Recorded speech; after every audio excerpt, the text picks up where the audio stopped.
Fallacy of ambiguity के बारे में बात करेंगे इस वीडियो में। और हम पहले किसी वीडियो में ये देख चुके हैं कि फैलेसी ऑफ एम्बिग्विटी क्या होती है। दोबारा इसको एक नज़र देख लेते हैं कि फैलेसी ऑफ एम्बिग्विटी रीजनिंग में वो गलती है जो कि जुमले में अल्फाज जब हम इस्तेमाल करते हैं, ऐसे फ्रेजेस इस्तेमाल करते हैं, जुमले को इस तरीके से कंस्ट्रक्ट करते हैं जिसकी वजह से कन्फ्यूजन और वेगनेस आ जाए और सुनने वाला और पढ़ने वाला जो है उसको मुख्तलिफ अंदाज के साथ इंटरप्रेट कर सके और मुख्तलिफ नताइज अखज़ कर सके। तो जब ऐसी सूरत हाल हो तो जो गलतियाँ होंगी उसको हम फैलेसी ऑफ एम्बिग्विटी कहेंगे।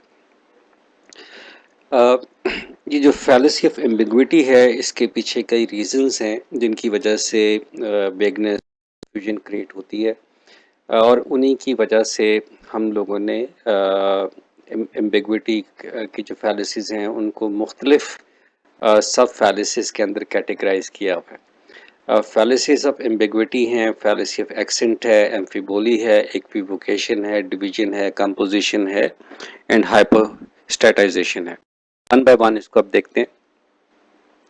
फैलेसी ऑफ एक्सेंट ये उस वक्त होती है जब हम किसी एक लफ्ज़ या एक फ्रेज़ के ऊपर बहुत ज़्यादा ज़ोर डालते हैं, एम्फसाइज करते हैं या डी करते हैं, राइट।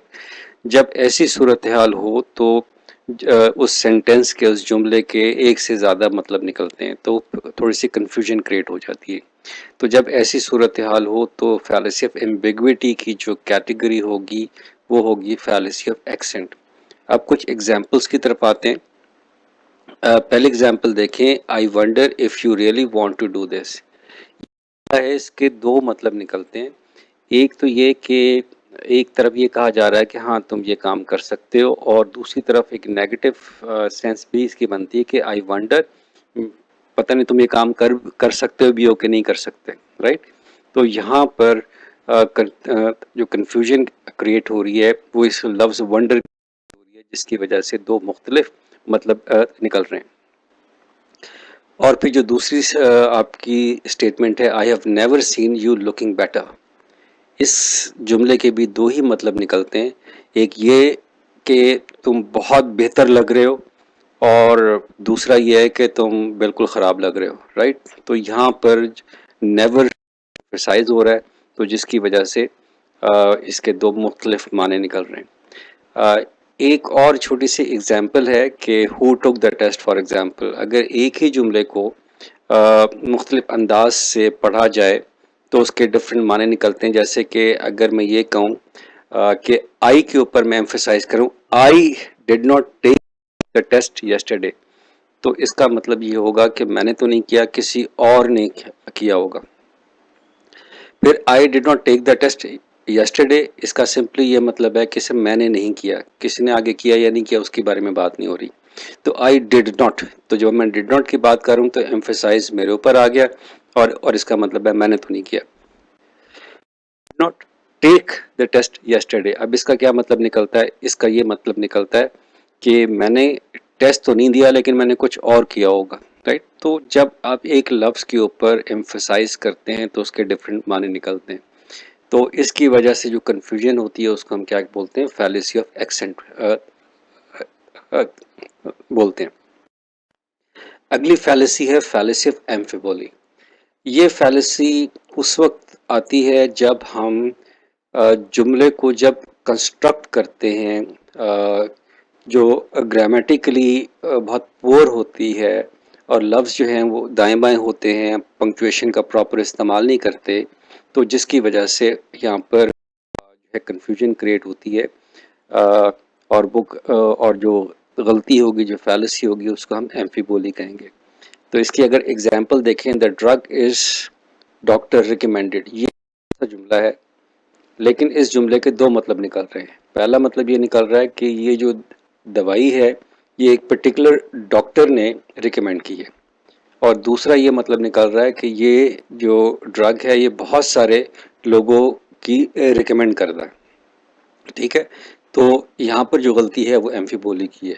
इसी तरीके से March plan for next August, right, पर जो सिलेक्शन ऑफ द वर्ड है वो सही नहीं है। हमें पता है मार्च और अगस्त महीनों के नाम हैं और इस वजह से यहाँ पर कंफ्यूजन क्रिएट हो रही है। अब फिर है ब्लाइंड बिशप अपॉइंटेड टू सी। अब एक तरफ ब्लाइंड की बात हो रही है, एक तरफ सी की बात हो रही है, तो यहाँ पर भी कंफ्यूजन क्रिएट हो रही है। इसके डिफरेंट मतलब निकल सकते हैं। तो lawyers give poor free legal advice, तो यहाँ पर भी जो सेंस है वो बनती नजर नहीं आ रही, अजीब सा इसका मतलब निकल रहा है। फिर अगली जो एग्जांपल है, Khan caught to shooting defendant, right. अब यहाँ पर क्या बात हो, यहाँ पर दो मतलब निकल रहे हैं। एक मतलब तो ये निकल रहा है कि खान का जो कोर्ट है वो डिफेंडेंट को कोशिश कर रहा है कि उसको डिफेंड किया जा सके, या दूसरी तरफ ये किया जा सकता है कि उसको शूट कर दो, राइट। तो जब हम जुमले की कंस्ट्रक्शन ज़रा पुअर अंदाज में करेंगे, राइट, और ऐसे अल्फाज का इस्तेमाल करेंगे तो जिसकी वजह से जो कन्फ्यूजन क्रिएट हो, तो वो जो गलती होगी वो फैलेसी होगी, वो फैलेसी ऑफ एम्फिबोली होगी। इसी तरीके से जो अगली एक फैलेसी है वो इक्विवोकेशन। इक्विवोकेशन जैसे कि नाम से जाहिर है, इक्वी का मतलब है एक, वोकेशन का मतलब है आवाज़ से, वोकल से बात आ रही है। तो जब ऐसे अल्फाज का इस्तेमाल हो जिनके मुख्तलिफ मतलब निकलते हों, लफ्ज़ एक हो लेकिन मुख्तलिफ मतलब निकलते हों, तो जिसकी वजह से, और हम वो दो लफ्ज़ हम लोग यानी कि एक ही लफ्ज़ दो मुख्तलिफ जगहों पे रखते हैं उस सेंटेंस के अंदर, लेकिन मुख्तलिफ उसकी सेंस डिफरेंट हो जाती है, उसकी मतलब उसका डिफरेंट हो। तो अगर हम ऐसा करेंगे तो जो गलती हमसे होगी उसका नाम होगा फैलेसी ऑफ इक्विवोकेशन। अगर आप एग्जाम्पल्स देखें तो I have the right to watch the real world, therefore it is right for me to watch the. एक तरफ राइट की बात हो रही है कि राइट का मतलब है सही है, और दूसरी तरफ हम बात कर रहे हैं राइट ये मेरा हक है, तो एक सही होने पे बात हो रही है और एक हक होने पे बात हो रही है। वर्ड आपका सेम है, मतलब इसके डिफरेंट है, तो यहाँ पर जो गलती हुई है उसका नाम है फैलेसी ऑफ इक्विवोकेशन। अगली एग्जाम्पल है noisy childrens are real headache और टू एस्पिरिन विल मेक। अब यहाँ पर हेडेक जो है, एक तो सर दर्द की बात हो रही है, और दूसरी तरफ बच्चों की जो शरारती है ये शोर शराबे की वजह से हम एक जो एब्स्ट्रैक्ट मीनिंग है उसका हेडेक का, वो यहाँ पर ले रहे हैं। तो यहाँ पर दो डिफरेंट मीनिंग में वर्ड हेडेक इस्तेमाल हुआ है, जिसकी वजह से यहाँ पर जो फैलेसी है वो इक्विवोकेशन है। सिमिलरली अगर तीसरी एग्जांपल देखें, sure philosophy help us help you argue better, but do we really need to encourage people to argue. अब यहाँ पर जो वर्ड है आर्ग्यू, अगेन अंदाज में हो रहा है। एक आर्ग्यू का मतलब है दलाइल देना, और दूसरे आर्ग्यू का मतलब है झगड़ा करना। तो यहाँ पर एक ही लफ्ज़ दो मुख्तलिफ मानों में है, तो सेम फैलेसी यहाँ पर आ रही है। इसी तरीके से अगली जो एग्जाम्पल है, what do you mean that he is mean, तो लफ्ज़ भी एक है, स्पेलिंग भी एक है, मतलब इनके डिफरेंट हैं, तो जिसकी वजह से कन्फ्यूजन क्रिएट हुई, और यहाँ पर जो गलतियाँ हुई वो फैलेसी ऑफ इक्विवोकेशन की है। अगली जो फैलेसी है, फैलेसी ऑफ एम्बिग्विटी की है, वो है फैलेसी ऑफ डिवीजन। अब ये फैलेसी ऑफ डिवीजन का मतलब है, ये दो एक ख़ास कैटेगरी, एक डिवीजन और एक कंपोजिशन, ये ज़रा मिलती जुलती हैं, इसमें ज़रा थोड़ा सा फोकस करने की ज़रूरत है। जब हम एक ऐसा आर्गूमेंट बिल्ड करते हैं जो कि पार्ट वर्सेस होल के मुताबिक हो, ठीक है, तो ये फैलेसी होगी। ये fallacy of division occurs when we apply the property of a whole. तो जो होल है उसकी प्रॉपर्टी को उसके जो कॉन्स्टिट्यूएंट पार्ट्स हैं उन पर अगर हम अप्लाई कर, गलती होगी।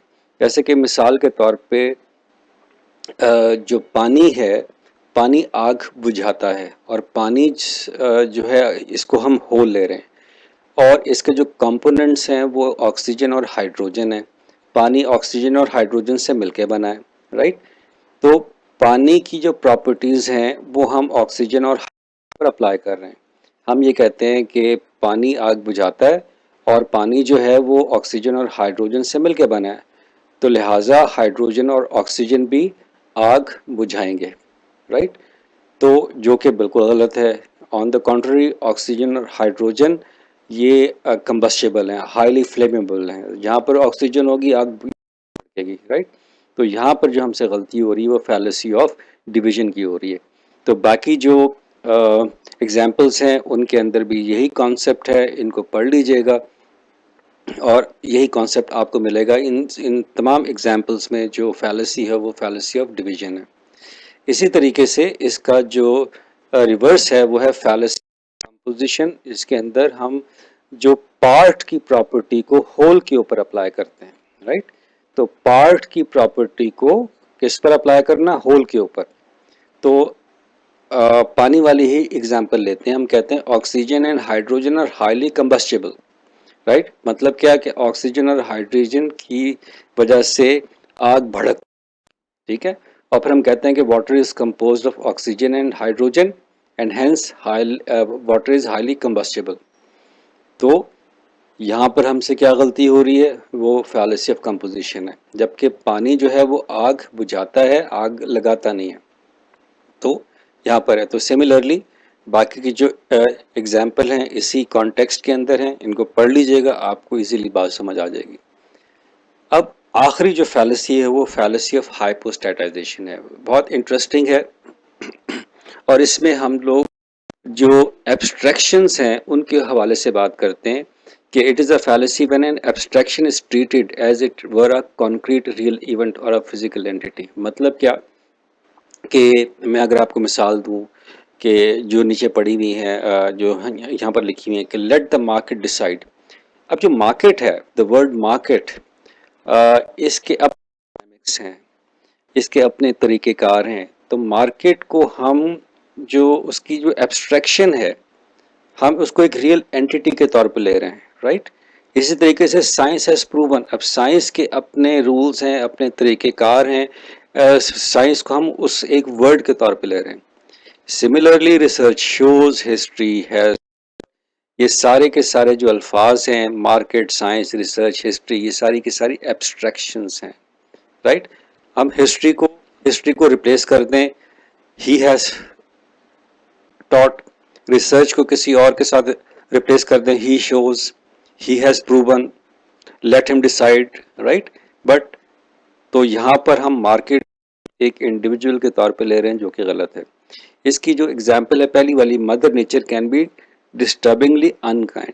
अब मदर नेचर एक एब्स्ट्रैक्ट आइडिया है, जैसे कि हमें पता है कि इकोलॉजी है, एक बैलेंस चलता है, और अगर हम जो इंडस्ट्रियल एरियाज होते हैं उसमें गैसेस बनती हैं, उसमें प्रॉब्लम्स होते हैं जिसकी वजह से बारिशें ज़्यादा होती हैं, कहीं पर बारिशें ज़्यादा होंगी, कहीं पर सैलाब आएंगे, कहीं पर बारिशें कम होंगी, तो पूरा का पूरा डिस्टर्ब हो जाएगा। तो जो मदर नेचर है वो इकोलॉजी का जो उसको नरेट कर रहा है, उसको हम यहाँ पर ले रहे हैं। और अगर हम इसके साथ कोई कुछ काम करेंगे तो मदर नेचर क्या करेगी, वो डिस्टर्बिंगली अनकाइंड होगी। और अगर हम इसको लिटरल मीनिंग में देखें मदर नेचर को, तो हम ये कहेंगे कि कोई माँ है, और वो और उसका नाम है नेचर है। तो राइट, तो इस किस्म की जब गलती हम एक एब्स्ट्रैक्ट आइडिया को एक इंडिविजुअल एंटिटी के तौर पर लेते हैं, राइट, तो उसके मीनिंग ज़रा डिफरेंट हो जाते हैं और बात समझने में ज़रा मुश्किल हो जाती है। तो जब हमसे ऐसी गलती हो तो नाम क्या होगा, हाइपोस्टैटाइजेशन, राइट। तो ये फैलेसी ऑफ एम्बिग्विटी की फैलेसिस थी और बड़ी सिंपल फैलेसिस हैं। आई होप कि आपको समझ आ गई हो।